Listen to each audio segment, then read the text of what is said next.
Se tem uma pessoa hoje que você não deve brincar no debate, ou jamais deve convidar para o debate achando que vai ser um passeio no parque, é Paulo Figueiredo, uma das pessoas mais inteligentes que eu conheço, um cara extremamente articulado, com uma memória impressionante e que tem os corretos, né, valores e princípios, que está em sintonia com a maioria do povo brasileiro e que está fazendo um trabalho fenomenal lá nos Estados Unidos, inclusive é um dos responsáveis por boa parte das vitórias que nós conseguimos aqui para resgatar, né, a esperança de voltar a viver em um país democrático e livre, sem perseguição e com liberdade de expressão. O pessoal do Metrópolis convidou o Paulo Figueiredo para um bate-papo, né, na verdade, para tentar encurralar o Paulo Figueiredo. Então foram 2 jornalistas, um de cada lado, tentando encurralar. Eu vou te falar uma coisa, chega um momento que você começa a ter pena do jornalismo. Pessoas que, como vivem dentro de uma bolha, acham que são articuladas, acham que têm os melhores argumentos, os invencíveis pontos de debate, mas aí quando encontram uma pessoa que pensa, elas ficam desarmadas. E o que aconteceu hoje no Metrópolis, foram vários momentos, eu já até postei um separado, no momento em que uma das jornalistas se informa pela Globo e não entende, não consegue fazer a interpretação do texto, daquele texto lá, da mensagem que o Eduardo Bolsonaro mandou para o Bolsonaro a respeito da Anistia Light. Vergonhoso. Agora, esse daqui, para mim, foi o ponto alto da participação do Paulo Figueiredo no Metrópolis hoje. Bom, na semana passada você citou 2 exemplos, o exemplo do ministro Lewandowski, o exemplo também do Rodrigo Pacheco, que é o ex-presidente do Congresso. Como é que você ficou sabendo, como chegou essa informação até você sobre, enfim, a suspensão do visto dos 2? Ora, uma jornalista perguntando a fonte de um outro jornalista? Não é a pergunta sobre a fonte, é a pergunta se parte do governo, se isso partiu do governo americano até você. Certamente, minhas fontes são dentro do governo americano, não tenho a menor dúvida disso. Paulo, acho que o que a gente está tentando entender aqui é se essa lista de nomes, né, de punidos aqui no Brasil, sancionados, punidos com a perda de visto, ela parte de você e do Eduardo Bolsonaro para o governo norte-americano, ou se são eles que levantam esses nomes e como é que isso se dá se esse for um papel deles? Ora, imagina, o governo dos Estados Unidos é que decide quem perde ou não o visto, quem somos eu e Eduardo nesse sentido. O que nós fazemos é informar o governo americano sobre o papel que cada um dos agentes e das figuras públicas no Brasil tem na violação de direitos humanos a que eles se referem nos seus processos. Então, quando o governo dos Estados Unidos escuta a nossa opinião ou não, é uma prerrogativa deles. Claro, obviamente é uma prerrogativa deles. Acho que não se chegou a esse ponto, né, dos senhores terem esse poder de tirar o visto de alguém, mas eu insisto na pergunta. Vocês levam a lista de nomes, olha, essas pessoas aqui, no nosso entendimento, estão atuando contra o regime democrático no Brasil, ou essa lista parte deles para que vocês analisem? Não, é uma dinâmica muito mais colaborativa, no sentido de eles escutarem as nossas opiniões, porque entendem que nós somos pessoas confiáveis a respeito do que vem acontecendo no Brasil. Não é uma lista que parte de um lado ou parte para o outro, é uma discussão aberta sobre quem são os agentes e qual papel que eles estão tendo. E a partir daí eles formulam as políticas públicas debaixo da orientação do presidente Donald Trump. Você podia ter muita falta de entendimento aqui no Brasil, ou muita curiosidade, ou tentativa de entender como é que é essa atuação do senhor e do Eduardo. Eu vou botar o Eduardo aqui, porque eu entendo que os senhores agem conjuntamente, se eu estiver errado, o senhor me corrija, mas que é um trabalho em conjunto dos dois. E como é que se dá isso? Tem reuniões diárias com a equipe do presidente Donald Trump, tem conversas diretamente com o presidente Donald Trump.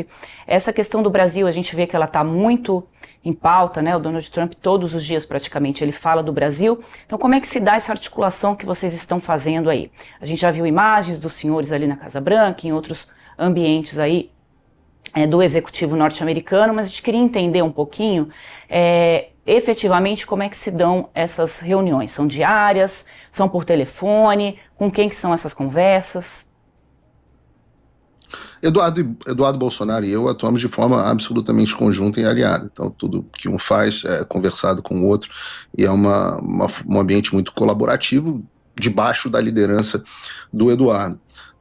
As reuniões, obviamente, não podem ser diárias, porque o Eduardo reside em Dallas e eu resido aqui perto de Miami. Então, não é possível fazer reuniões diárias. Nós temos ido a Washington semanalmente, às vezes quinzenalmente, dependendo do grau de demanda, onde nós fazemos reuniões maiores e atualizamos de acordo com o convite deles, do que eles acham que precisam ser informados a respeito de determinados assuntos. E, obviamente, há um contato constante com as pessoas que estão designadas para tratarem desse assunto, falam conosco diariamente ao telefone, múltiplas vezes, há um envio amplo de documentação, uma explicação sobre contextos, mas há uma visão um pouco infantil, como você disse, há uma visão um pouco infantil de muitas vezes as pessoas até dizerem que o governo, eu vi a própria Procuradoria, o próprio Alexandre de Moraes, ou a própria Polícia Federal, por vezes dizem que o governo americano foi ludibriado, né? Como se a democracia mais poderosa do mundo, com o serviço de inteligência mais amplo do planeta e as pessoas com o maior grau de formação em qualquer serviço público do mundo fossem ludibriadas por um deputado brasileiro e um jornalista. O julgamento do núcleo 1 da trama do golpe já está marcado para o dia 2 de setembro, o início do julgamento, né? Para o dia 2 de setembro, vai ser aí uma semana de julgamento. O ministro Alexandre de Moraes já está aí punido, sancionado pela lei Magnitsky. Existe essa possibilidade de que os demais ministros que votem pela prisão de Bolsonaro também sejam sancionados pela lei Magnitsky? E até onde isso pode chegar, né? Qual a extensão da aplicação da Magnitsky para o Moraes e para esses demais ministros? Essa é uma boa pergunta, né? No momento que nós estamos vivendo, o foco tem sido em ampliar o enforcement, né? A aplicação da lei Magnitsky. A gente tem trabalhado em esforços muito grandes nessa direção. No objetivo final, onde a lei chega, o ministro Alexandre de Moraes vai ter a vida pessoal praticamente arruinada, né? Nós teremos a impossibilidade de que ele utilize qualquer mídia social, WhatsApp, ou até mesmo tenha um telefone da Apple com uma conta no iCloud, porque são empresas americanas que não podem ter relações com indivíduos sancionados. Isso vai para grandes redes hoteleiras como a Marriott, como a Intercontinental, empresas do tipo, que são proibidas de terem relações. Isso impede que o ministro se hospede em hotéis que fazem parte de redes norte-americanas ou constituídas dentro dos Estados Unidos, e outras redes também grandes, como a Cor, que é francesa, mas também tem Constituição dos Estados Unidos, também ficariam impedidas. As companhias aéreas, quase todas as companhias, a própria Latam, tem presença e constituição jurídica dentro dos Estados Unidos, então também estão impedidas de terem relações. Nós tivemos um evento agora do LEAD. O LEAD tem constituição jurídica dentro dos Estados Unidos. Agora, a aplicação disso demanda tempo e vai demandar um esforço muito grande aqui nos Estados Unidos para nós termos certeza de que não há nenhuma fresta dentro da lei para que o violador de direitos humanos, o pseudo-juiz Alexandre de Moraes, possa continuar se movimentando. E a partir daí, há também, nós estamos também trabalhando nisso, para que sejam identificados os familiares e sócios do ministro que ainda deem suporte financeiro a ele. O mais efetivo são a esposa e os filhos, que herdaram o escritório de advocacia dele, que se chamava Alexandre de Moraes Advogados, e eles mudaram lá a logo na porta, mas mantiveram toda a mesma estrutura e passou a se chamar Barsi de Moraes Advogados. Então, obviamente, esses também são indivíduos sancionáveis. Então, a partir da Constituição e da aplicação da Lei Magnitsky em todos esses indivíduos no seu limite, a partir daí fica mais produtivo a aplicação a outros indivíduos e também os seus apoiadores financeiros e por aí vai. Então, é um processo que não acontece na velocidade que muitas vezes a população quer, na sua sede de justiça, mas é um processo que cedo ou tarde acontecerá. Até onde vai depender um pouco das decisões tomadas aí no Brasil. Acho que o ministro Flávio Dino tomou uma decisão bastante atrapalhada na semana passada, benéfica para a gente, né, para o nosso movimento político, porque coloca em conflito o setor da elite financeira brasileira e o Supremo Tribunal Federal. Então, os demais ministros que possam prejudicar Jair Bolsonaro na questão da trama do golpe podem também sofrer sanções, como, por exemplo, a aplicação da Magnitsky. Eu não sei o que é a trama do golpe, porque eu não consigo ver que houve qualquer tentativa de golpe. Eu brinco de chamar de golpe fajuto, golpe da Disney World, porque o presidente Bolsonaro estava aqui nos Estados Unidos na Disney World, mas está se referindo a esse julgamento especificamente. Ele é parte de uma conduta de violações de direitos humanos, que é a perseguição de todo um espectro político no Brasil. Então, juízes ou qualquer agente público que insistir nesta violação de direitos humanos e der suporte à conduta violada, tem enormes chances de sofrer sanções Magnitsky pelo governo dos Estados Unidos, sanções que foram desenhadas especificamente com esse propósito. E eu acho que o Departamento de Estado, a Embaixada Americana, já deram múltiplos avisos nessa direção.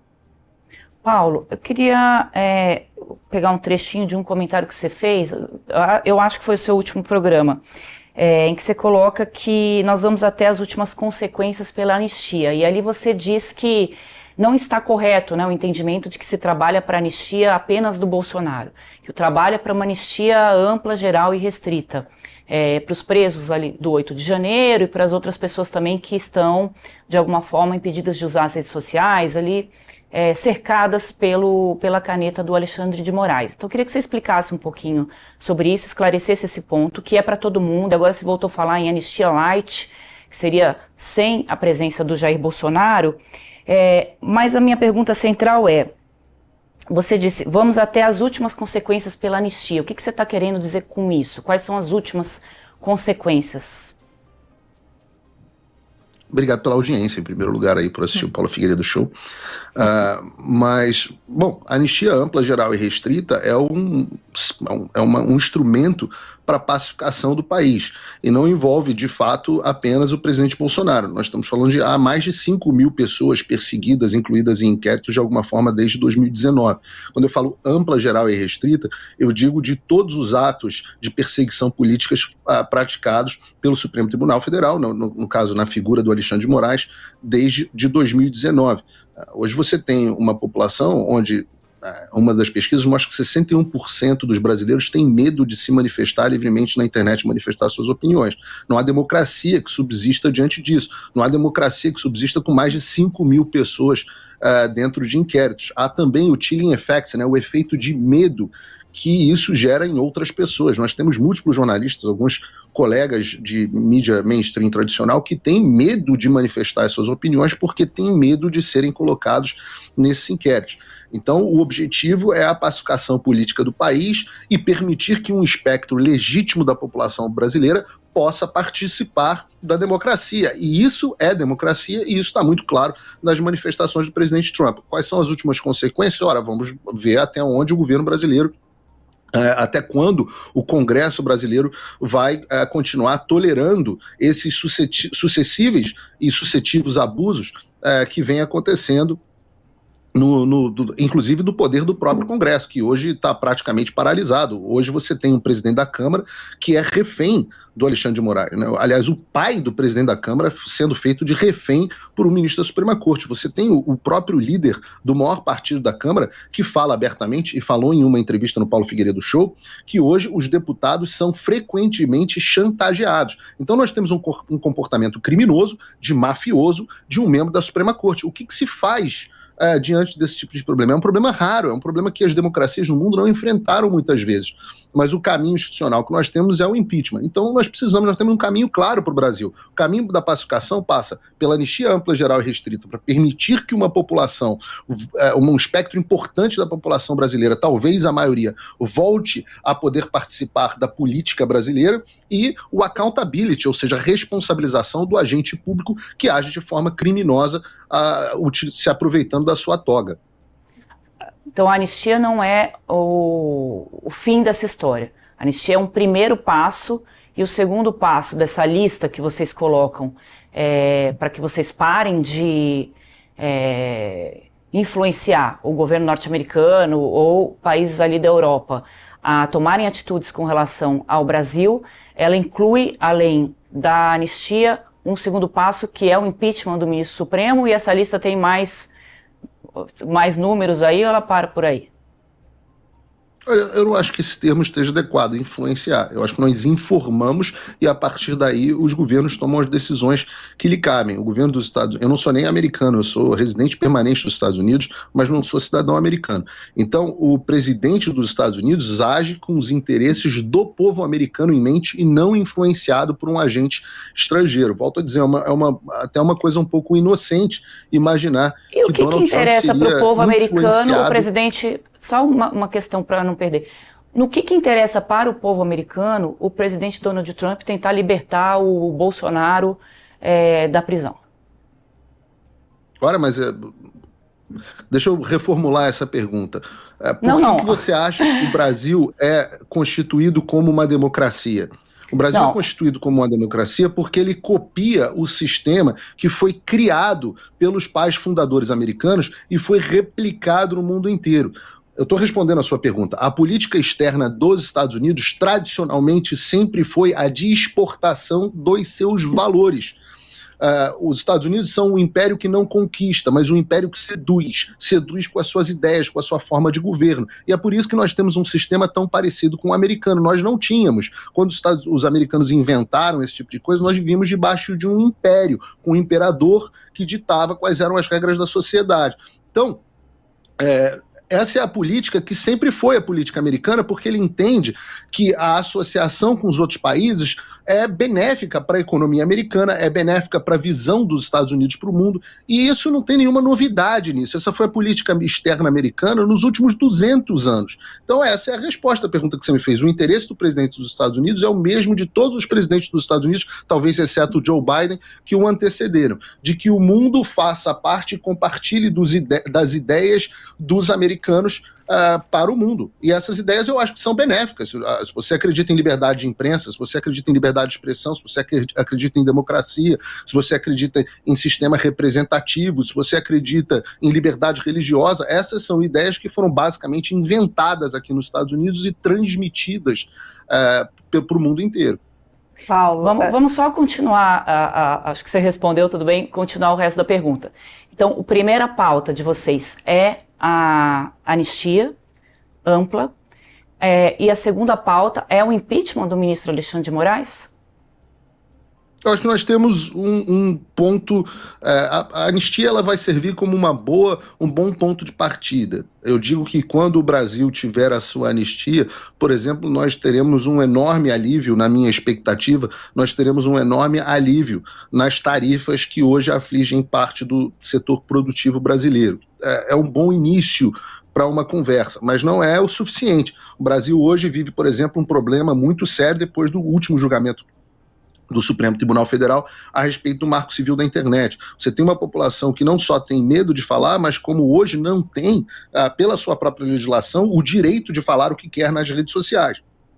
Então, isso é algo também muito caro aos Estados Unidos. Eles têm adotado medidas em relação a isso para o mundo inteiro, não só para o Brasil. A Europa está sofrendo consequências por conta de algumas legislações mais restritivas que eles aprovaram. Então eu acho que antes do impeachment do ministro Alexandre de Moraes, nós temos uma etapa importante que é restabelecer a liberdade das pessoas falarem livremente na internet. A partir daí, eu entendo que sim, é importante que haja a responsabilização de ao menos um agente público.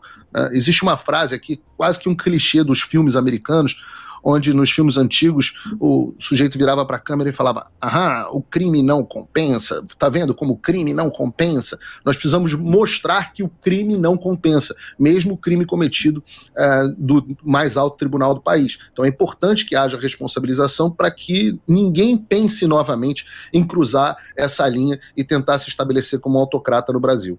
Andresa, eu queria falar de anistia, só para a gente encerrar o assunto anistia, porque vazaram os prints e os áudios das conversas do telefone do ex-presidente Jair Bolsonaro, e entre esses prints nas conversas entre Eduardo e o pai, tem uma conversa específica em que o Eduardo fala que, na verdade, essa luta toda não é pela anistia ampla, geral e irrestrita, e simplesmente é uma luta para livrar Jair Bolsonaro da prisão.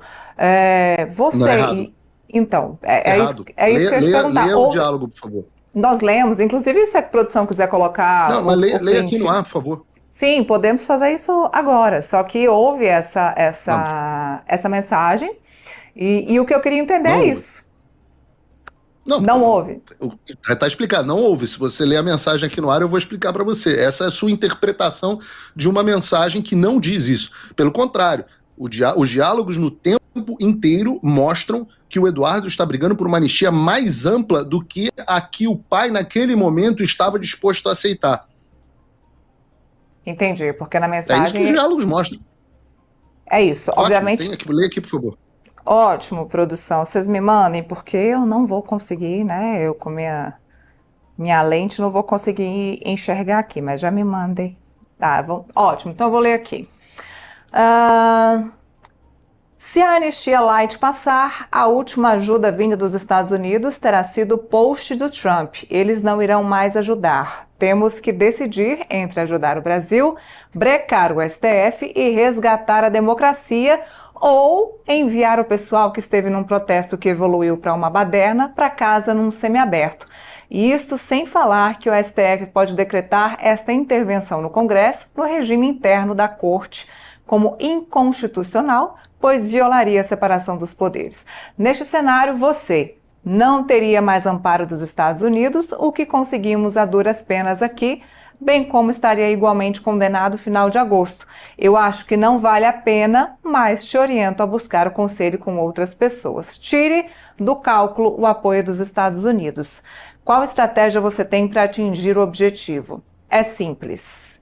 Bom, tá aí a conversa. Ótimo. Então nós temos que decidir entre o quê? O que nós temos que decidir? O que ele diz aí? Nós temos que decidir entre o quê? Barrar o STF, salvar o Brasil, e o que o pai estava disposto a ouvir era a respeito de uma anistia light. Exatamente, da anistia light. Então é o oposto, na verdade, do que você está dizendo, né? O que estava acontecendo era o pai disposto a uma anistia light e o Eduardo dizendo não, nós não podemos aceitar uma anistia light, nós precisamos utilizar essa oportunidade para salvar o Brasil e parar o STF. Não tem nada aí em nós precisamos usar essa oportunidade para te salvar, para te impedir. É o contrário. Você tem um Eduardo dizendo nós precisamos salvar o Brasil.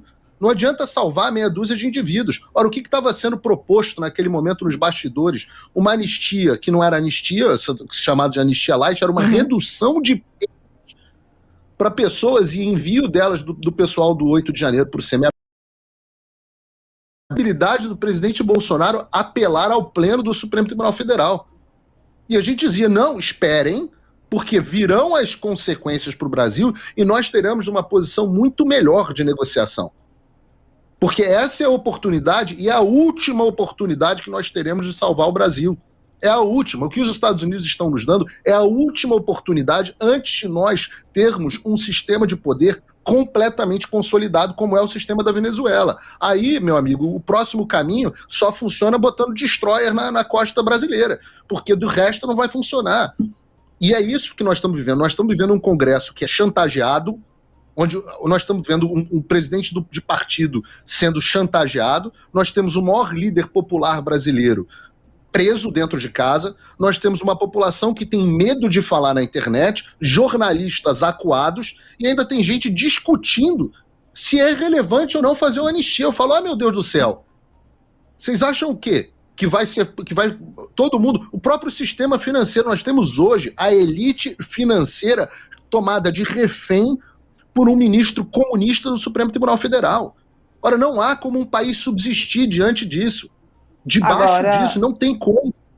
A gente viu nas mensagens também que existem conversas entre Bolsonaro e os ministros do Supremo Tribunal Federal. Houve ali o nome citado, inclusive, do ministro Gilmar Mendes, e o ministro Alexandre de Moraes não se preocupou com isso, não se preocupou que o nome do ministro Gilmar Mendes estivesse nas mensagens e acabou por divulgar esses prints também. Primeiro eu queria saber, existe mesmo essas conversas com ministros do Supremo e se você acredita que não está existindo uma proteção mesmo ampla ao ministro Alexandre de Moraes? Deles mesmos, né, interna, proteção interna. Vamos ver, claro que está havendo uma proteção interna, vamos ver até onde vai essa proteção interna.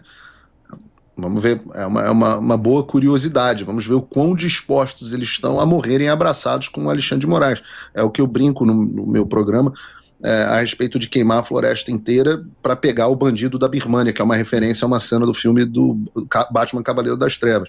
O Coringa é o bandido da Birmânia, e o Alfred diz que é necessário queimar a floresta inteira. A floresta inteira é o establishment político. Vamos ver se o establishment político está disposto a morrer abraçado com Alexandre de Moraes. Eu espero que não. Eu espero que o ministro Gilmar Mendes, eu espero que os outros ministros Barroso, os outros ministros ponham a mão na consciência e entendam, olha, algo está errado para nós termos chegado a esse ponto. É justo nós fazermos o que estamos fazendo? É necessário nós protegermos as condutas criminosas do Alexandre de Moraes? É necessário? O que é melhor para o Brasil?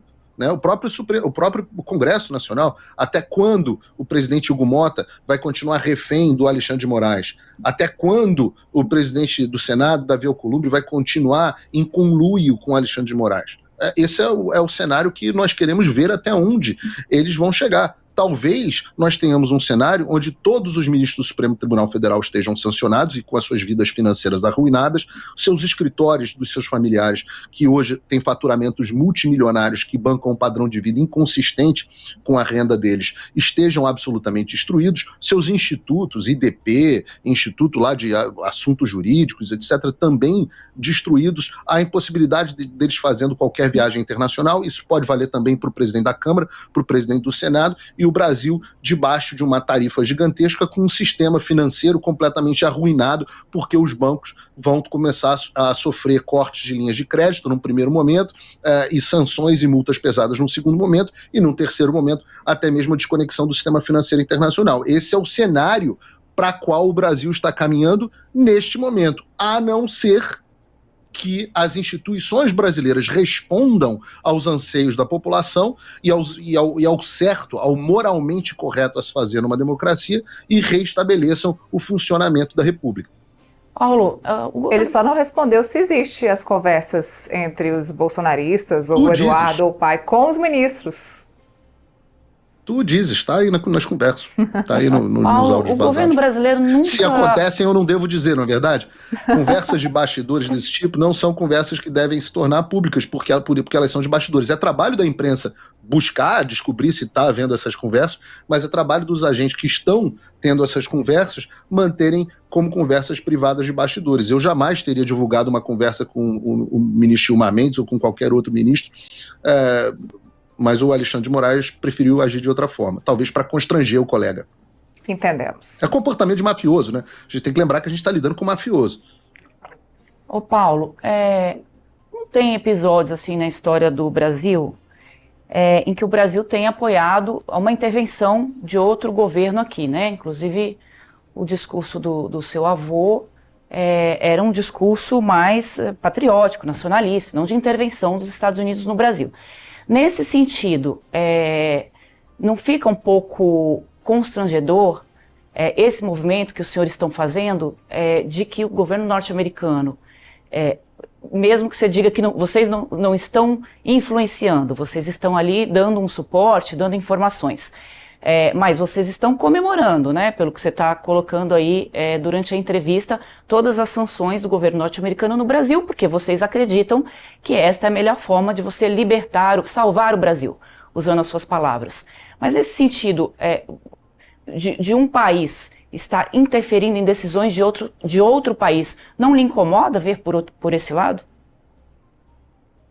Obrigado aí por trazer a memória do meu avô, que realmente tinha um discurso bastante nacionalista, patriota, que tem muito alinhamento com o meu discurso, né? Repare como eu estou aqui defendendo o povo brasileiro, que foi hoje sequestrado por uma gangue que tem os seus próprios interesses e está no poder. E eu não tenho absolutamente nenhum constrangimento, tenho certeza de que meu avô, onde quer que ele esteja, lá se Deus quiser, no colo do nosso Senhor Jesus Cristo, está muito feliz com o que eu venho fazendo, né? Com a busca do reestabelecimento da condição de dignidade do povo brasileiro. Então, não tem nenhuma intervenção, os Estados Unidos não estão fazendo nenhuma intervenção, estão simplesmente utilizando instrumentos legítimos da sua política externa que utilizaram no mundo o tempo inteiro. Inclusive, utilizaram durante o governo do meu avô. Meu avô tinha uma relação absolutamente incrível de amizade pessoal com o presidente americano Ronald Reagan. Se você vier aqui a Los Angeles e for na biblioteca do presidente Ronald Ronald Reagan, você vai ver uma foto enorme dele andando a cavalo com meu avô. Por várias vezes, Ronald Reagan ajudou o Brasil numa situação muito difícil que ele vivia naquele momento por uma crise na balança de pagamentos. Então é importante, sim, esse resgate à história para entender que eu estou dando continuidade, não só ao que fez o meu avô, mas também ao meu bisavô, general Euclides Figueiredo, que comandou a Revolução de 32 contra outro ditador do Brasil, que foi o Getúlio Vargas. Então, eu tenho muito orgulho, obrigado aí pelo resgate da minha história. Exatamente, mas era um contexto completamente diferente, né? Nesse momento, a gente está assim, se o Brasil fizer isso, o governo americano vai retaliar com aquilo. Então é quase que uma relação ali de uma chantagem, um sequestro, né? Se não tiver anistia, vai sofrer as sanções, e esse limite de sanções que você colocou é o sistema financeiro impactado, é todo um país impactado. É diferente de você ter uma relação ali diplomática entre dois países, não? Inclusive, já aproveitando para a gente continuar nesse tema, só para complementar, o presidente Lula vai fazer um discurso na ONU que o que se escreveu até agora a respeito disso vai muito nessa linha, né, de ser contra a intervenção do governo norte-americano no Brasil, que é um pouco do que se defendeu sempre politicamente no Brasil, dentro desse contexto que eu acabei de colocar para não ser repetitivo. Ótimo. Então, se alguém vai e se apodera de um país e transforma o país numa ditadura, a comunidade internacional não deve fazer nada a esse respeito? Essa é a posição que a gente está defendendo aqui agora? Não, essa é uma pergunta para você. Eu não considero que o Brasil vive uma ditadura. Esse é um posicionamento... Pois eu considero. Os americanos também consideram. E boa parte da população brasileira também considera. E o que a gente está buscando não é que os americanos passem a determinar o que acontece dentro do Brasil. Repare, nenhuma das medidas busca que os americanos tenham nenhuma influência sobre as decisões do povo brasileiro. As medidas buscam liberdade, participação ampla da população dentro da democracia. E o fato de você não achar que o Brasil vive uma ditadura é uma questão de miopia pessoal sua, a qual você tem direito.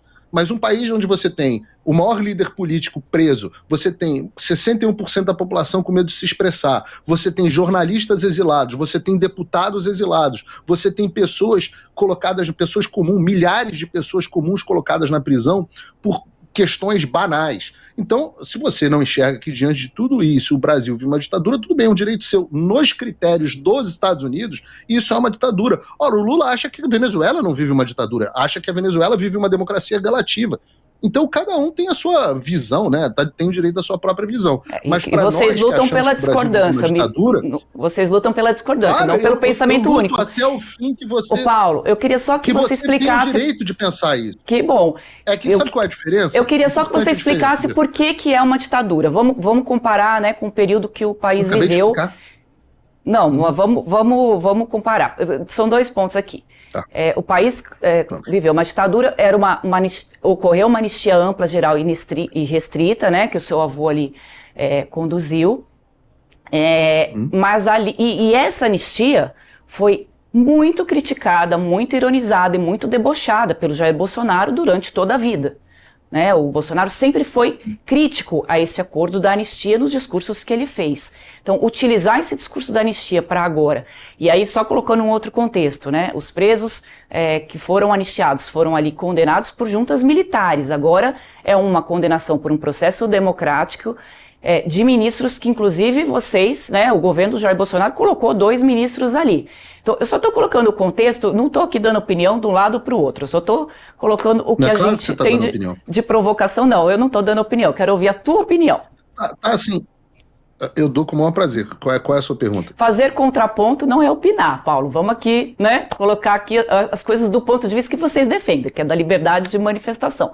O meu ponto aqui Mas eu defendo que tem opinião, não tem opinião não, querido. Não, a minha pergunta tem opinião, é bom morrer pelo seu direito de manifestar sua opinião no ar. A minha pergunta aqui é com relação à anistia. Se não é incoerente um ponto que sempre foi criticado, né, pela extrema-direita, pelo Bolsonaro, sempre foi ironizado ali, sempre fez chacota com relação aos anistiados, agora ser o mesmo instrumento que se quer utilizar nessa circunstância de um julgamento que está sendo dado por vias democráticas, que são ministros que foram indicados pelos presidentes da República, inclusive pelo Bolsonaro.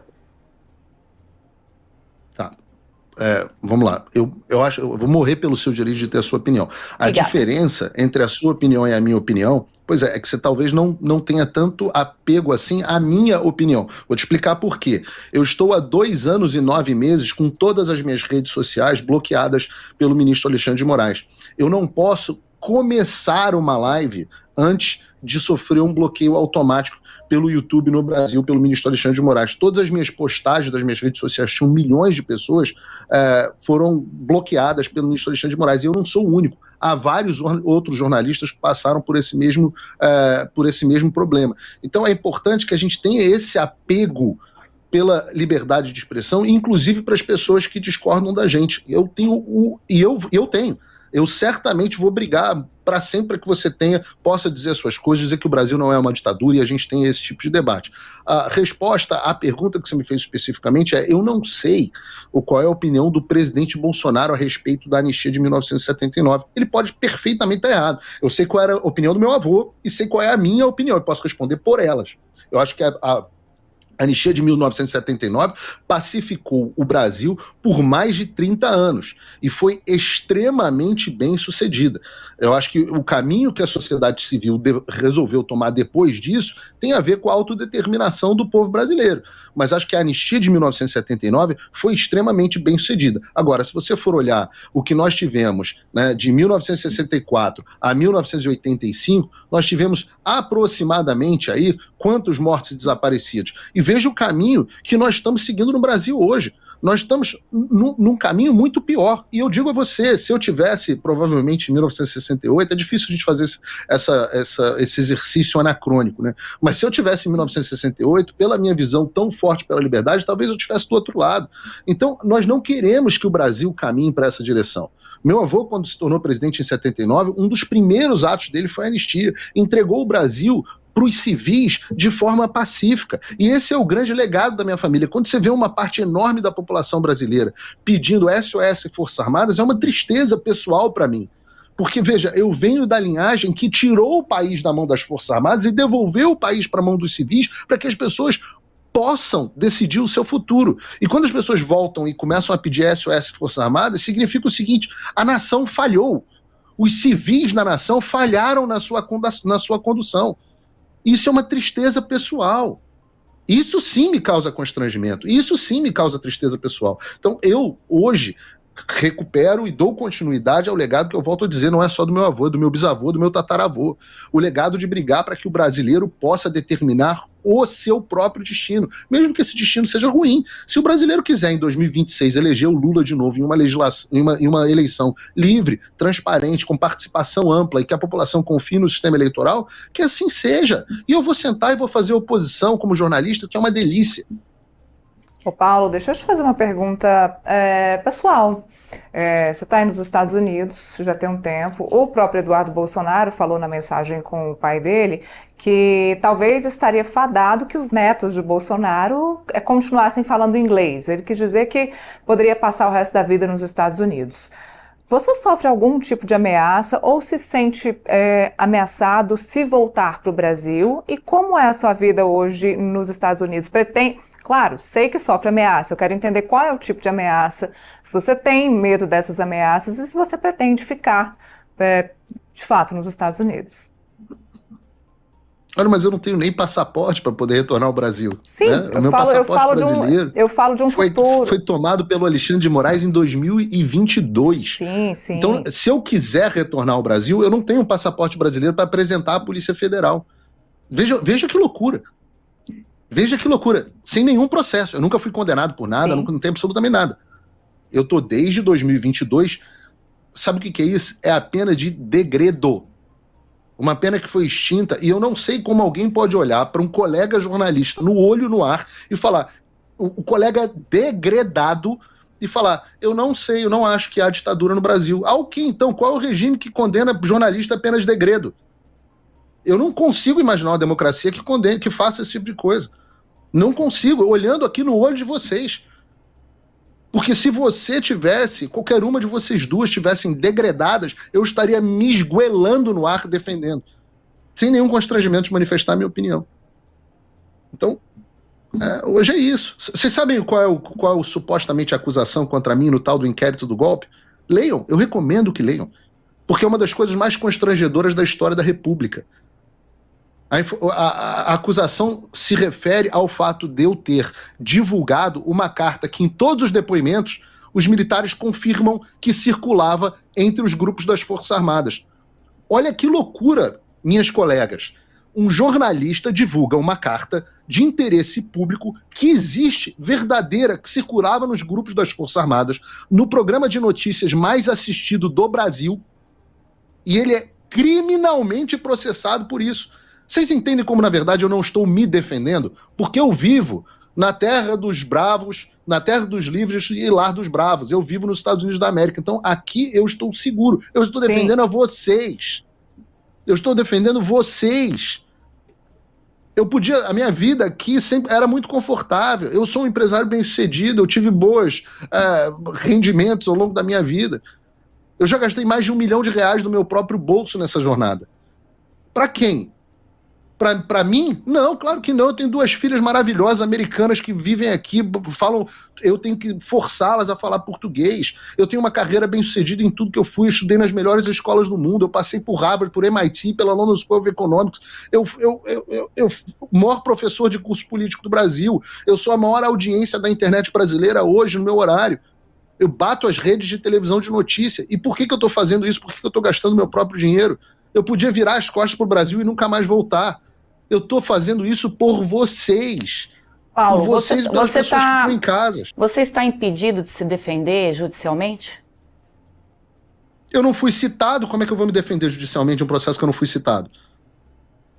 Neste último processo agora você ainda está como investigado, né? Que é essa questão que envolve Malafaia, Bolsonaro e o Eduardo. Eles. Sim, apenas como investigado, não está... Mas mesmo como investigado, você pode adquirir um advogado e se defender. Eu queria pegar um ponto que você colocou nesse teu último programa, que você coloca o seguinte, quando você passa o trecho que o Bolsonaro disse que estava com soluço e por isso estava com dificuldade de responder ao Silas Malafaia, você diz, a vontade de espancar as pessoas que fizeram isso com ele. Isso é liberdade de expressão ou é uma ameaça? Qual que é o entendimento que se pode dar dessa tua fala? Você não tem vontade, não? Você não tem vontade? De espancar as pessoas, indignada? Não. Você não fica indignada? Se você vê uma criança sendo agredida, você sente vontade de espancar o agressor? Não, eu sou uma pessoa civilizada, então eu converso, eu dialogo, eu posso discutir, mas espancar... não é isso. Então, espancamento é civilizatório? Vamos lá. Claro que é. O que é civilizado é você ter vontade de fazer algo e não sucumbir às suas vontades. O ser humano tem vontade. Agora, o que impede ele de sucumbir às suas vontades e aos seus desejos é o processo civilizatório. É exatamente essa que é a definição de civilização. Não é você ser castrado quimicamente, como metade dos homens hoje brasileiros que são soy boys, um bando de esquerdomacho, gente desculpa por ser homem e por aí vai, que não tem vontade de brigar contra a injustiça. Eu tenho uma enorme vontade de brigar contra a injustiça. Quando eu vejo a injustiça, a minha vontade, o meu desejo, como o cão pastor que eu fui criado para ser, é de brigar contra isso. Agora, a civilização me faz fazê-lo de forma adequada, utilizando os caminhos comuns. Então, tenha certeza, eu tenho várias vontades que eu não concretizo, e não tem nada de ilegal nisso. E é por isso que você não pune, exceto no Brasil agora, pela primeira vez na história, é por isso que você não pune crime que não entre na fase de execução. Você não pune crime por conjectura, por vontade. Ora, se você pega a sua mulher com um vizinho, você vai ter vontade de matar o vizinho e talvez a sua mulher. Mas você, por ser uma pessoa civilizada, não vai fazê-lo. Eu imagino, né? Eu imagino que as pessoas não tenham sido castradas quimicamente, que o nível de testosterona não seja tão baixo, que as pessoas não vejam esse tipo de coisa de forma passiva. E eu não acho que você não ter vontade e sede de justiça seja algo mais civilizado. Eu acho que isso é uma involução civilizatória. O que se coloca em contraponto a isso é que esse tipo de fala acaba estimulando algumas pessoas a terem esse tipo de comportamento. Foi o que a gente viu muito no 8 de janeiro, que as pessoas foram lá, teve aquele quebra-quebra, estimuladas por um discurso de ataque às instituições. O que levou, na tua opinião, Sabe o que estimulou o 8 de janeiro? O quê? Não, isso é importante. O que estimulou o 8 de janeiro foi a população ter ido milhares de vezes às ruas protestar e responder na cara como perdeu o mané. Foi o fato de terem utilizado as instituições para entrarem com processos, apelos e pela via judicial, e o ministro Alexandre de Moraes, em 30 minutos, respondeu uma petição de 50 páginas com uma multa de 22 milhões sem nem ler. É isso que estimula as pessoas a partirem para a violência. O que estimula as pessoas a partirem para a violência é quando você as censura. Porque quando as pessoas não têm o direito de manifestar mais a sua opinião, quando você vai lá e cala na marra e à força um determinado lado, a única resposta possível é a força.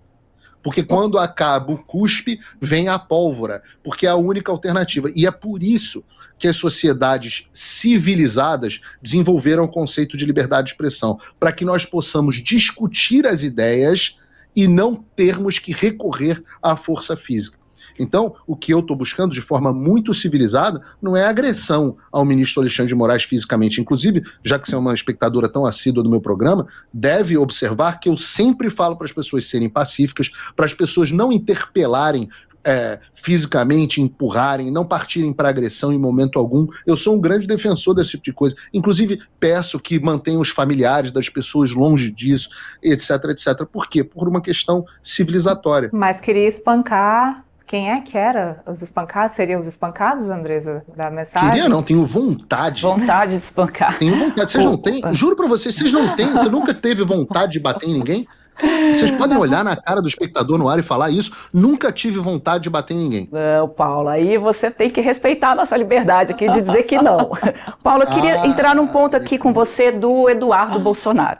Né, o Eduardo Bolsonaro está nos Estados Unidos, todo mundo sabe que se ele colocar o pezinho aqui no Brasil, ele vai ser preso, né? Ninguém tem dúvida disso, então o próprio Jair Bolsonaro já disse que talvez ele não volte mais para o Brasil, pelo menos enquanto o Brasil estiver vivendo esse período, né, que vocês colocam aí, classificam como uma ditadura. O fato é que o Eduardo Bolsonaro chegou a ser colocado como um nome para as eleições presidenciais. E no seu programa, como você falou que eu acompanho, claro, acompanho tudo de todos os lados, até por dever profissional, para informação. Você colocou ali que você é bom o programa. É bom. Que você é fiel ao Eduardo Bolsonaro e não ao Jair. Eu não lembro se a palavra foi fiel, tá? Então você pode me corrigir, claro. Que você é time Eduardo Bolsonaro, não tanto time Jair Bolsonaro. Nesse sentido, o Eduardo fora do jogo eleitoral, porque, né, ainda estamos aí nesse processo em que, se ele vier para o Brasil, ele pode ser preso. O Tarcísio não pode vir a ser um nome importante para vocês? E quando ele aparece, ele é chamado de rato, ele é atacado principalmente pelo Eduardo. Como é que vai se dar isso? Como é que vocês podem chegar ao poder de novo se não tiver um nome que possa ganhar as eleições? São muitas perguntas juntas, né? Vou tentar quebrar elas em alguma parte. Eu disse que minha lealdade ao Eduardo Bolsonaro, de fato quando você se propõe a seguir uma empreitada com alguém, né, isso é uma coisa muito, muito verdadeira nos meios militares, você tem lealdade a essa pessoa. Um soldado tem lealdade ao outro soldado, o irmão de arma dele. Isso é uma coisa muito forte, uma coisa que faz parte da minha criação, da qual eu acredito muito. Então, Eduardo e eu morreria para protegê-lo, porque entendo que ele é um irmão de arma numa guerra que nós estamos travando. Eu nunca tive essa mesma relação com Jair Bolsonaro. A minha relação com Jair Bolsonaro é uma relação muito parecida com a de vocês, talvez por uma relação pessoal mais próxima, mas eu nunca trabalhei com o Jair Bolsonaro, eu nunca busquei uma participação em cargo público, etc, etc. E foi isso que eu quis dizer. Neste processo atual, Jair Bolsonaro e Eduardo Bolsonaro têm visões diferentes, como ficaram explicitadas, inclusive, nos diálogos que se tornaram, infelizmente, constrangedoramente, porque são diálogos privados sem nenhuma necessidade de terem se tornado públicos, mas se tornaram. Então fica muito claro que Eduardo Bolsonaro vê um caminho para a solução do Brasil diferente do de Jair Bolsonaro. A minha lealdade está a Eduardo Bolsonaro nesse processo, porque também é com quem tem as ideias das quais eu partilho. Bom, essa é uma parte da resposta. Respeito ao Eduardo voltar ou não para o Brasil. Eduardo e eu tomamos uma decisão. Essa é uma decisão de sacrifício. A decisão de sacrifício porque nós não sabemos qual vai ser o resultado final. Mas nós estivemos dispostos a sacrificar a possibilidade de voltar à própria pátria em defesa da liberdade dos brasileiros. A imprensa não acreditou nisso, mas o Eduardo, quando veio para cá, veio disposto a nunca mais voltar se assim for necessário, mas brigar para que possa voltar, para que ele possa voltar, para que eu possa retornar ao Brasil quando eu quiser, para que ele possa... E o caminho para isso passa, inclusive, pela anistia. Se houver anistia, Eduardo Bolsonaro é hoje o melhor candidato e o melhor futuro presidente da República do Brasil. Se não houver anistia, aí é um outro problema, porque aí nós entramos numa divergência. A sua pergunta foi muito oportuna.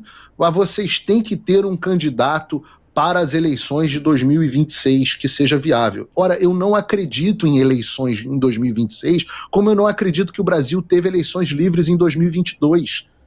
Então seria insano da minha parte... O Eduardo foi eleito em 2022, como é que você pode dizer que não teve eleição livre? Eduardo foi eleito o quê? Deputado. Eu estou falando de eleição para presidente. Sim, mas é a mesma eleição, a mesma maquininha, o mesmo eleição? Tudo. É claro, o mesmo pleito. Não. Vocês estão preocupados. Tá, vocês estão preocupados com a maquininha.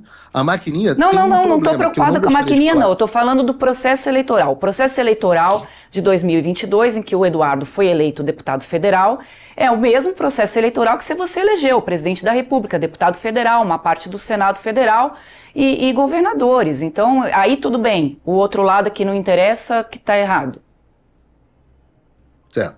Há uma diferença enorme entre a condução da eleição para presidente da República e a condução da eleição para deputados.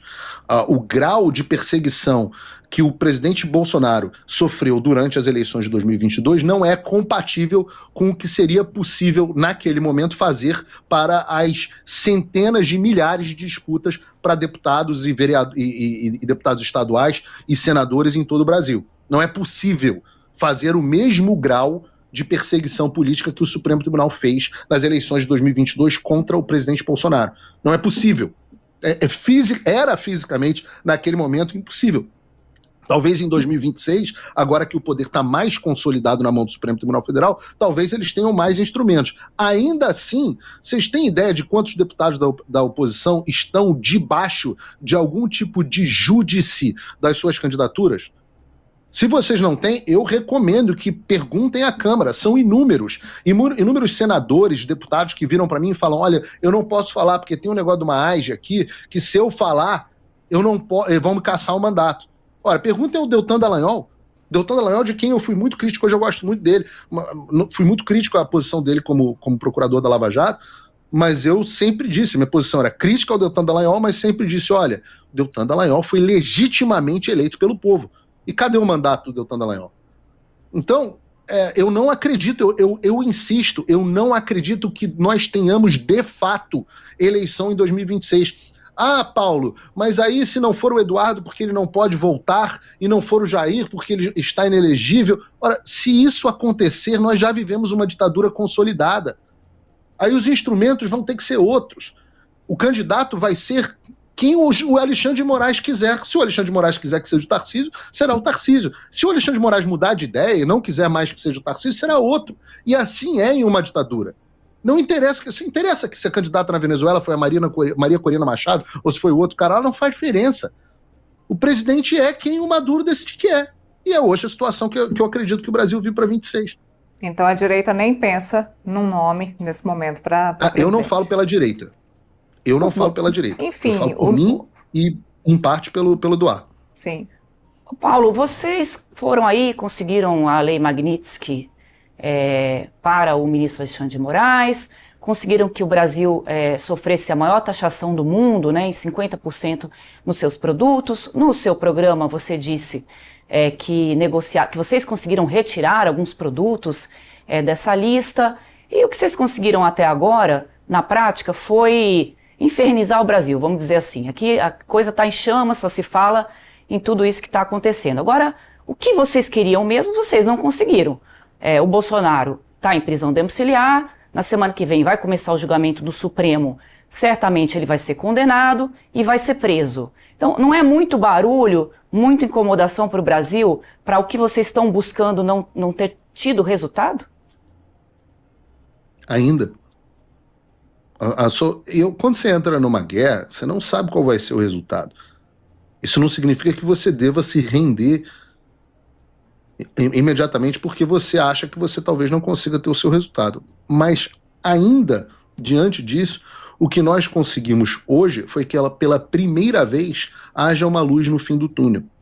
O Congresso deve aprovar provavelmente nessa semana a questão das prerrogativas, que reduz muito a possibilidade de ação do Supremo Tribunal Federal contra os seus chantageados na Câmara e no Senado, ou seja, libera o Congresso para que o Congresso possa voltar a ter um mínimo de funcionamento. Isso foi fruto direto da nossa ação.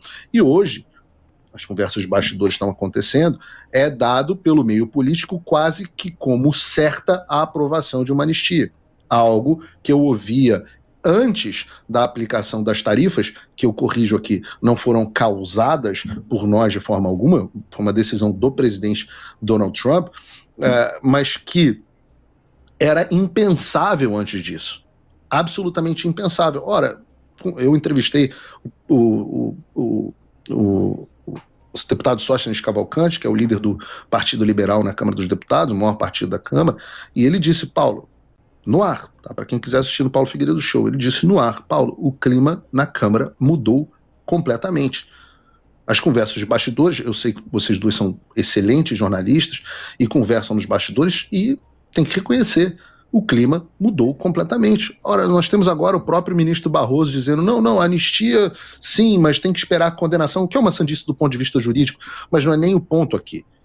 O ponto aqui é que algo que era impensável antes da nossa ação, agora é possível. Mas no final das contas, eu brinco de dizer, eu gosto muito de metáfora militar, se vocês repararem, talvez pela minha criação.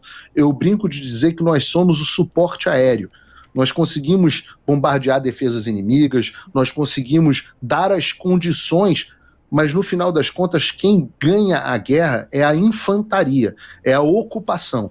E a infantaria, ela tem que ser feita pelos brasileiros que estão no Brasil. Então, o parlamento tem que responder, a oposição tem que marcar sua posição e fazer política de convencimento. A população brasileira precisa continuar indo às ruas, foi de forma linda no início do mês e, ao que tudo indica, vai voltar de forma ainda maior no 7 de setembro. E, no final das contas, o que a gente está buscando é dar as condições para que a sociedade reaja. Por isso que o lema é Reaja Brasil. Para que o Brasil possa reagir. Então eu acho que nisso, o trabalho que nós fizemos aqui foi imensamente bem sucedido. Mas Paulo, essa engenharia, esse cálculo, essa balança, está valendo a pena? Porque o tarifaço está atingindo de fato quem produz no Brasil, quem exporta. E aqui quem exporta, na sua grande maioria, é o agronegócio, que é uma bicicleta que movimenta aqui a balança econômica no país. O governo não está conseguindo resolver esse problema, vai acabar tendo que tirar dinheiro dos cofres públicos para manter o emprego garantido dos brasileiros e muita gente tendo que se virar agora vendo esse tarifaço posto sem data para acabar. Valeu a pena? Então a opção eu não sei, vale a pena você lutar pela sua liberdade? Em algum momento, né, se perguntaram isso para a economia americana na Segunda Guerra Mundial ou para os próprios americanos na Guerra da Independência em 1776. A guerra traz consequências ruins, mas a solução, a alternativa é a rendição. Então eu pergunto, vale a pena lutar pela liberdade? Eu acredito que sim. Eu acredito que o direito da dona Neide em casa postar o que quiser nas suas redes sociais ou votar no candidato que quiser se sobrepõe ao privilégio de um exportador do agronegócio de ter o seu lucro. Eu acredito que se sobrepõe inclusive ao direito de alguém ter emprego. O direito da liberdade se sobrepõe aos demais, até porque, e isso é uma coisa que os economistas gostam de discutir, sem liberdade não há economia. No final das contas, funcionam e se beneficiam aqueles que estão próximos naquele momento da oligarquia política.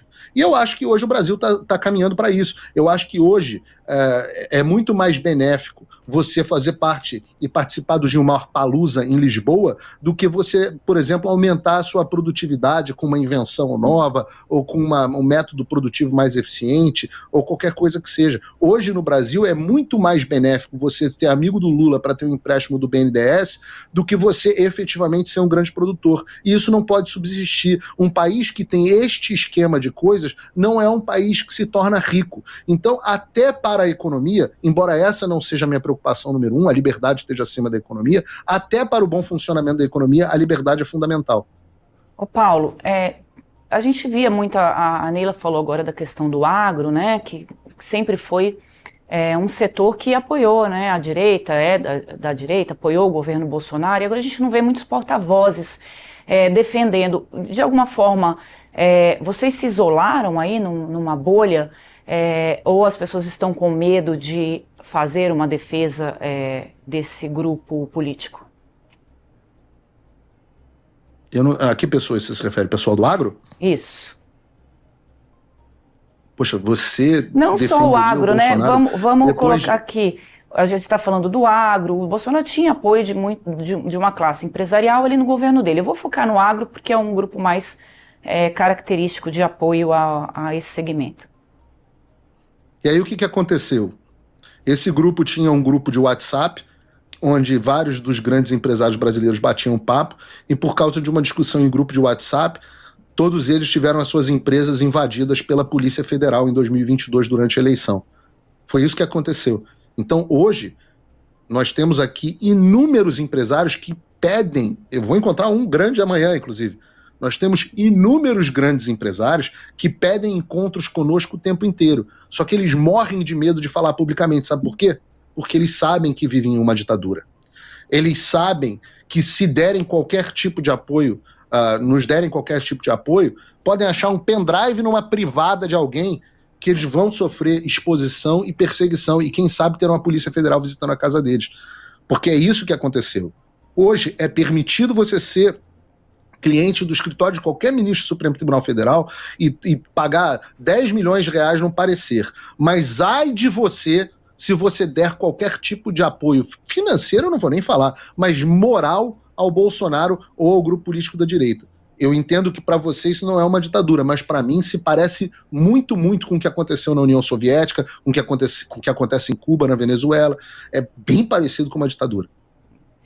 Eu não acredito que a gente está numa ditadura, acredito que temos problemas sim com relação a essas questões, mas uma ditadura não, porque a gente ainda tem possibilidade de se defender, né, pelos meios democráticos e as pessoas que estão nomeadas foram nomeadas democraticamente. Paulo, você falou dessa questão financeira, eu queria explicar um pouquinho dessa sua situação aí nos Estados Unidos.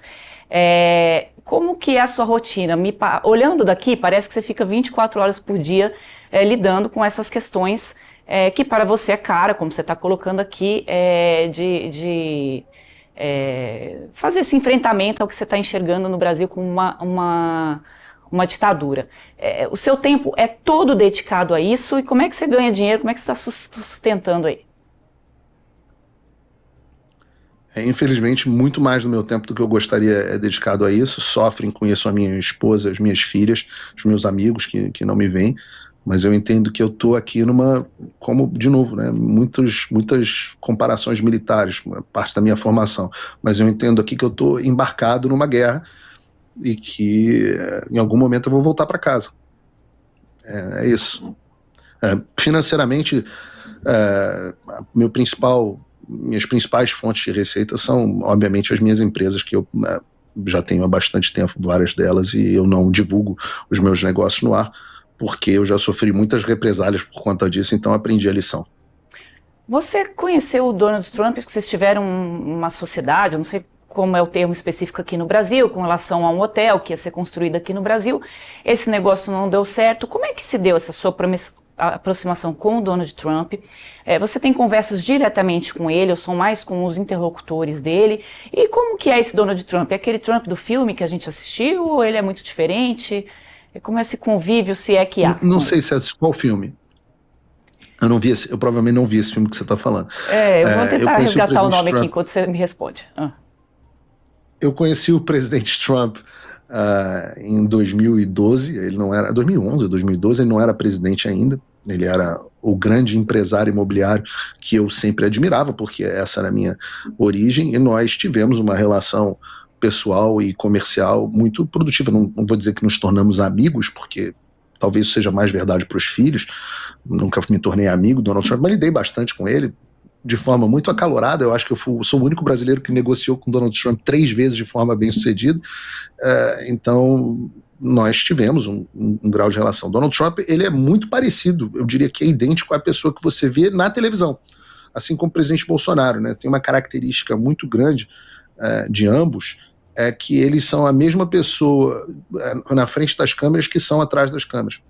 E isso é muito legal, porque são pessoas autênticas. Eu almejo, né, no dia que vocês me conhecerem pessoalmente, e a gente tiver essa conversa num restaurante, vocês vão ver que eu sou o mesmo Paulo Figueiredo fora das câmeras que sou dentro das câmeras, a mesma personalidade, o mesmo estilo brincalhão, ao mesmo tempo confrontador e provocativo, é a mesma personalidade. O Trump é assim, Trump é o que você enxerga, ele é bem-humorado, ele é uma pessoa engraçada, ele é provocador, ele é muito inteligente, ele é muito rápido na análise das situações, é muito difícil você deixar alguma coisa passar despercebida, ele é muito duro na negociação. Eu nunca tomaria a postura que o governo brasileiro está tomando, graças a Deus eles estão nos facilitando a vida, mas é muita burrice, é muita inabilidade de negociação o caminho que o governo brasileiro está tomando. Então nós tivemos uma relação comercial que eu acho que foi muito bem sucedida. A relação comercial que eu tive com o presidente Trump foi muito bem sucedida, até problemas na sociedade no fim de 2016, muito tendo a ver com o que o próprio Donald Trump, no início de 2016, com o fato, no final de 2016, quando Donald Trump se tornou presidente, e houve uma divergência, na verdade, com os sócios, mas eu nunca tive divergências pessoais grandes, acho que foi muito bem sucedido. O hotel está funcionando no Rio, cheio, bem ocupado, um hotel lindo, um dos hotéis mais bonitos do Rio de Janeiro, então acho que foi uma sociedade muito bem sucedida. E a minha relação hoje, óbvio, o presidente Trump é uma pessoa muito inacessível, não é uma pessoa que dá para mandar um zap aqui para ele, dizendo: e aí, Trumpão, como é que você tá? Não, a relação, obviamente, acontece muito mais pela sua equipe. Quando as coisas chegam pro Trump, a bola tem que já estar muito mastigada. O processo de algo... Por isso que eu acho que é uma coisa quase que infantil, quando as pessoas acham que a gente influencia o Donald Trump.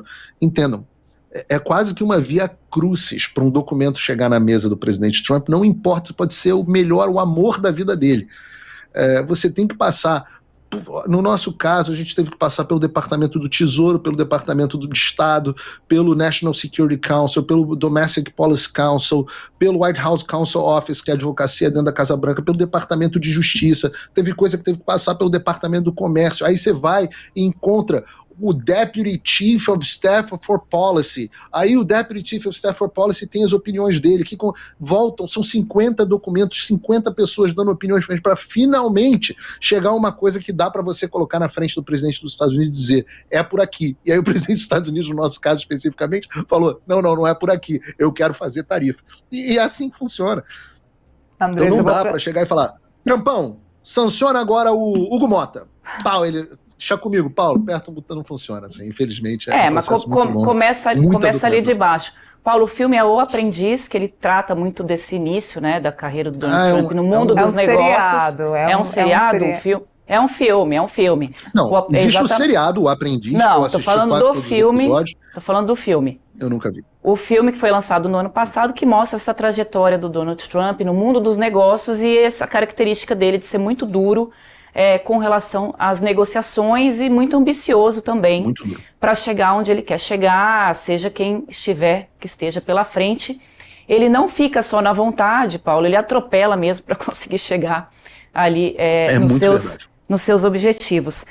Paulo, você falou da questão das redes sociais, né? E a defesa que vocês fazem é de liberdade ampla, geral e restrita, para usar os termos, nas redes sociais.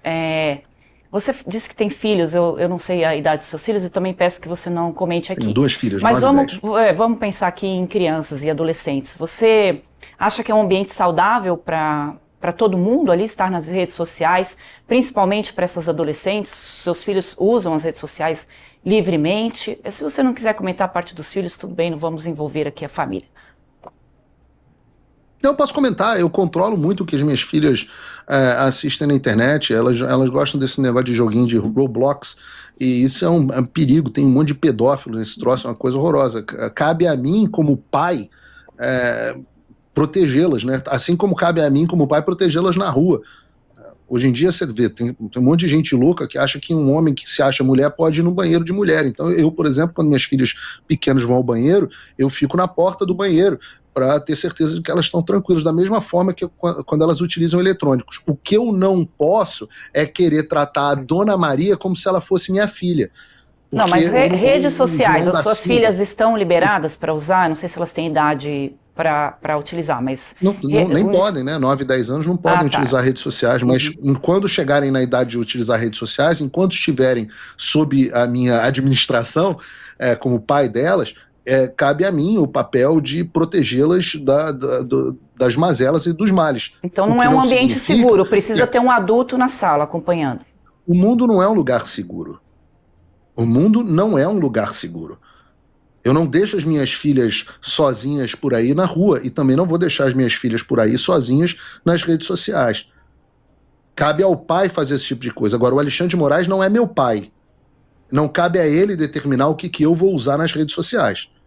Ele não é meu pai. Eu sou um adulto, eu sei muito bem, melhor do que ele, porque sou mais bem formado e mais inteligente do que ele. Então, eu quero tomar as minhas próprias decisões. E digo que a Dona Maria, que faz feijão em casa, ela também é senhora do próprio destino. O Alexandre de Moraes não é pai dela. Ele não tem o direito de determinar quem são os políticos que ela pode seguir ou não. Mas você não está desacreditando no poder do Estado? Você falou, elas não andam nas ruas sem a minha presença porque tem segurança. Eu tenho um enorme descrédito pelo poder do Estado. Eu acredito no poder do indivíduo. Segurança pública ou na questão... de tomar suas próprias decisões. Eu queria só fazer a minha última pergunta. Eu sou um fã do indivíduo. A minha última pergunta, Paulo, é o seguinte: se nada der certo, se a anistia não for pautada, se o Jair Bolsonaro de fato for preso aí por conta da suposta trama do golpe, qual é o caminho de vocês a partir daí, de você e do Eduardo Bolsonaro? Eu vou continuar lutando até o final das minhas forças, até que eu morra. E se não for pautada, eu vou continuar fazendo... Eu vou ver quais são as minhas opções naquele momento e vou continuar fazendo e vou continuar acreditando que a sociedade brasileira vai buscar lutar pelas suas liberdades. Na Venezuela e em Cuba foi tarde demais. Muitas pessoas perguntam, mas as sanções foram aplicadas na Venezuela e não melhoraram a situação na Venezuela. Eu falo, elas foram aplicadas tarde demais.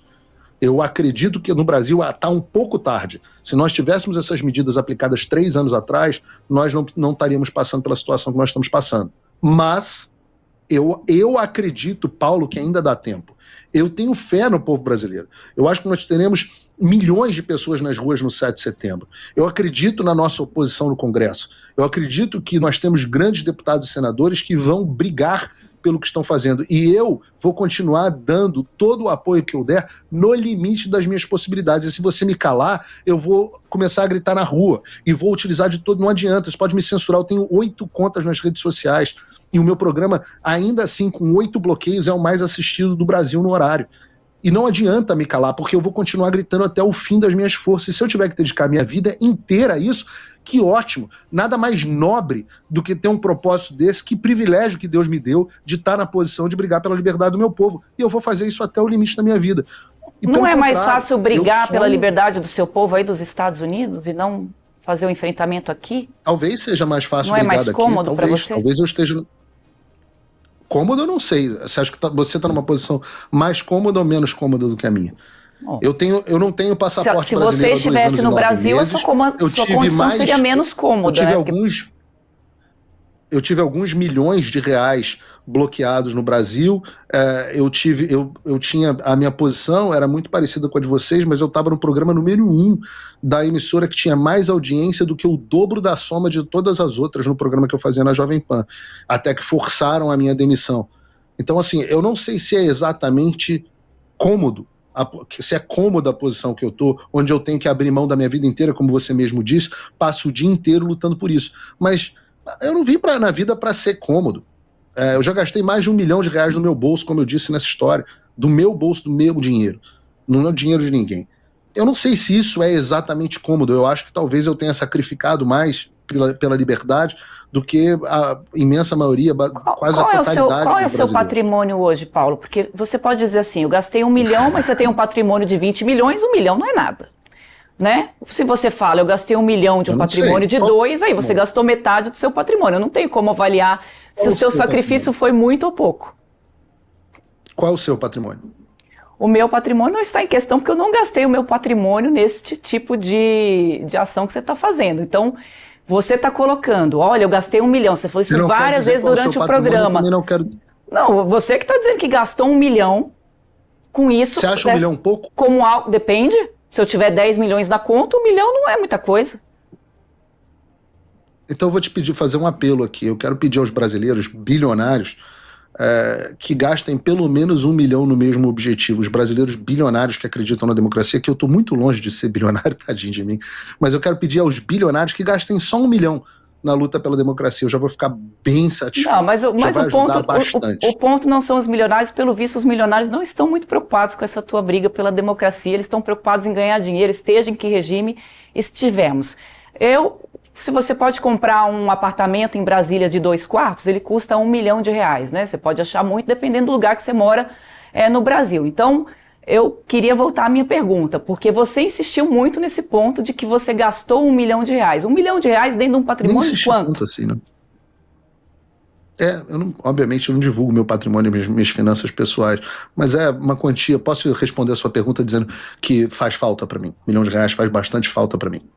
Ok. E quando eu falo confortável, eu estou dizendo o seguinte, é claro que se você estivesse no Brasil, fazendo esse enfrentamento que você está fazendo, você teria mais do que o seu passaporte cassado, né? Provavelmente você poderia até estar preso. Então, nesse sentido, é mais confortável você estar aí, porque você está escapando da prisão. Mas tem muita gente que está aqui defendendo esse discurso que você advoga. Mas está aqui. Mas veja que loucura, você reconhece que se eu estivesse no Brasil eu estaria preso, mas não reconhece que o Brasil é uma ditadura. Não reconheço, porque se você for preso, você pode contratar um advogado e ele pode tentar te libertar da prisão. Mas na China também. Na União Soviética também. Sim, mas nós não estamos... Na Alemanha nazista nosso regime é democrático. Podia contratar um advogado. Eu sei, mas aí você está no argumento circular, né? Nosso regime é democrático porque ele é uma democracia.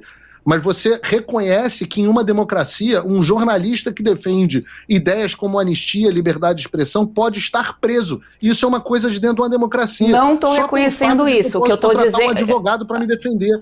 As questões relativas... Mas implica automaticamente. Vamos lá. Lógica. Você diz que se eu estivesse no Brasil eu estaria preso. Você diz, está no ar. O espectador quiser, volte. Ao mesmo tempo, você diz que o Brasil é uma democracia. Então, na sua lógica, é possível em uma democracia um jornalista estar preso pelo crime de defender a liberdade de expressão. Mas eu não estou dizendo que você estaria preso pelo crime... É muito parecido... Não estou dizendo que você estaria preso pelo crime de liberdade de expressão. Estou dizendo que você estaria preso... Pelo que crime, então? Porque, no entendimento do Supremo Tribunal Federal, o senhor está conspirando contra o Brasil. Então, aí, isso seria um crime. Não estou dizendo aqui de postzinho nas redes sociais, embora o senhor dizer que queria espancar o ministro, pode se resvalar aí para algo maior do que... que eu tinha vontade de espancar ali o ministro. Isso é uma ameaça, não? Possa resvalar para outras coisas. Mas o que eu estou... Só para esclarecer aqui para quem está assistindo a gente, a questão da prisão é no sentido do entendimento do Supremo de que há uma conspiração da parte do senhor e do Eduardo contra o Brasil, e não com relação aos posts nas redes sociais. Então, só para a gente não misturar as coisas, porque é importante para que as pessoas saibam que existe, sim, muitas pessoas impedidas de postar coisas nas redes sociais. No entendimento do Supremo, é porque isso faz parte, é uma tentativa de você desestabilizar os poderes. No entendimento de quem posta, é uma liberdade de expressão, e a gente aqui no contexto, Paulo, tenta colocar um pouco dos dois lados aí, para que todo mundo entenda e que cada um que está em casa que decida a sua própria opinião. Ô Paulo, você tem medo de ser preso? Só para deixar claro aqui, meu passaporte foi cancelado em 2022. Eu não tinha tido nem a minha primeira reunião no Congresso dos Estados Unidos. Então não seria preso pelo crime de conspirar, não. Pelo contrário, eu passei a ter reuniões nos Estados Unidos, inclusive motivado pelo fato de que eu seria preso se retornasse ao Brasil, justamente por postar coisas nas redes sociais. Recomendo que leia a ação penal contra mim em curso no Supremo Tribunal Federal, que vai ver que não tem nada sobre conspiração com os Estados Unidos ainda. Sim, isso ela tem agora. A ver com as minhas divulgações. Mas é isso que... O prastrasmente se fala em fake news, em informações que você poderia ter divulgado para desestabilizar as instituições brasileiras. Então a questão é essa. Eu queria saber o seguinte, você tem medo de ser preso? Porque você está aí nos Estados Unidos, mas pode ser alcançado por uma decisão do Supremo Tribunal Federal. Eu perguntei das ameaças também, né? Eu sofro muitas ameaças, inclusive a minha integridade física, mas se eu tenho medo, tenho medo sim, mas eu tenho mais medo de Deus, eu tenho mais medo de como que vai ser o meu julgamento no juízo final se eu não fizer alguma coisa pelo país tendo condições de fazê-lo. Então eu tenho medo sim, não sou uma pessoa destemida não, mas o meu medo também me faz fazer coisas que outras pessoas não fazem, né? Então eu acho que todos nós, eu acho que vocês, todos que estão nos assistindo e vocês devem ter medo do juízo final. Eu tenho bastante, porque aqui eu posso morrer, pode meu corpo, não sei o que, vai ser desagradável, mas esse não é o pior destino que pode ter alguém, não. Eu acho que arder no fogo do inferno é muito pior. Então, eu tenho bem mais medo disso. A omissão é um pecado tão grande quanto a comissão. Já que estamos falando aí de inferno, de Deus, queria falar do Silas Malafaia. Né, ele foi alvo da investigação, né, de uma das investigações do ministro Alexandre de Moraes, e saiu todo mundo em defesa dele. O senhor fez defesas dele, Eduardo Bolsonaro, né, o Jair Bolsonaro não sabemos, porque ele está ali incomunicável. Existe uma preocupação com relação às investigações no entorno do Malafaia, que é maior do que uma preocupação especificamente com uma ação do ministro com relação a ele? Não deu para entender nada, né? Vou perguntar de... Não deu, né? Mas... Foi meio... Nem eu entendi. Mas vamos lá. Existe uma preocupação das partes dos senhores de que o Malafaia seja investigado, uma vez que dizem muito que o Malafaia também poderia ser um canal de arrecadação de recursos para sustentar todo esse aparato que tenta fazer livrar o Brasil dessa ditadura, nas palavras de vocês? Pô, Malafaia, arrecadação de recursos, pô, nunca chegou nada pra mim. Malafaia, pô, libera esse porquinho aí porque não mandou nada pra mim aqui nos Estados Unidos. Na verdade, eu fiquei, assim, muito surpreso de encontrar o pastor Silas Malafaia nesse processo conosco, porque eu nunca vi o pastor Silas Malafaia, não ajudou a gente em nada, não ajudou financeiramente, não ajudou materialmente, acho que ele não fala nem inglês, nunca vi ele utilizar nenhuma rede de relacionamento, etc, para ajudar a gente aqui nos Estados Unidos. Então, assim, eu não sei qual pode ter sido o papel de Silas Malafaia, mas tem uma frase muito bacana do Napoleão Bonaparte que ele diz o seguinte: nunca interrompa o seu inimigo quando ele estiver cometendo um erro. Então, levar um dos maiores líderes religiosos num país onde a bancada evangélica é a maior bancada do Congresso, onde a população é majoritariamente cristã, e o próprio Silas Malafaia é uma pessoa que tem eu admiro muito porque ele é um homem que não vai retroceder nem um milímetro. Eu acho que foi um erro gigantesco do Alexandre de Moraes. Mas quem sou eu? Por favor, Alexandre, continue cometendo esses erros que são meio típicos de um vilão nos capítulos finais de uma novela. Eu acho que o Alexandre está muito desestabilizado psicologicamente e por isso ele tem tomado decisões que têm nos ajudado bastante. Eu acho que essa do Silas Malafaia foi uma delas, mas coitado do cara de imaginar que ele tem qualquer envolvimento comigo e com o Eduardo Bolsonaro, ou o que a gente está fazendo aqui nos Estados Unidos. Até gostaria, o pastor Silas Malafaia pudesse ter utilizado os contatos religiosos dele aqui nos Estados Unidos, não sei se tem, mas todos que puderem ajudar são bem-vindos. Bom, eu preciso encerrar nossa entrevista, porque se deixar a gente vai falar aqui muito, de fato temos muitos assuntos aí para frente. Obrigada, Paulo, obrigada pela gentileza, e a gente vai ficar aqui esperando os próximos movimentos, os movimentos do Paulo e do Eduardo, e hoje ainda tem notícias sobre Jair Bolsonaro, manifestação aí da Procuradoria-Geral da República, e dia 2 de setembro começa o julgamento aí da suposta trama do golpe, que o Paulo não gosta que se chame assim, mas eu sempre uso a suposta trama golpista. Obrigada mesmo, Paulo. Trama do suposto golpe. Obrigado pelo convite, foi um prazer estar com vocês aqui e espero que me convidem de volta. Com certeza, até a próxima. Tchau, tchau.